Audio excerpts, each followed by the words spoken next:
Everyone, and thanks so much for joining us. We start with breaking news tonight. State regulators have released an initial report about the death of an APS customer. The 72-year-old woman died from complications related to heart disease and heat after her power was turned off during a 107-degree day last September. Team 12's Joe Dana has been following APS for years and has the latest on this breaking report. Joe? Hey, Mark, this is a preliminary investigation by the Arizona Corporation Commission. It contains timelines provided by both APS and the Corporation Commission of what they each say happened in the days and months after Stephanie Pullman's death.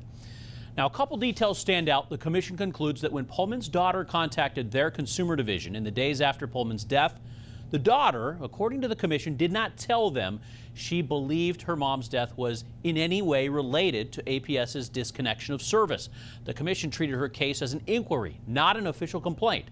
APS also does not specifically state that they had reason to believe Miss Pullman's death was related to her electricity being shut off. However, the company states that they were made aware by the Corporation Commission that Pullman's daughter had concerns, and they reached out and spoke with her by phone. For the record, Pullman's daughter tells 12 News she specifically told APS that her mother died over the shutoff of her electricity.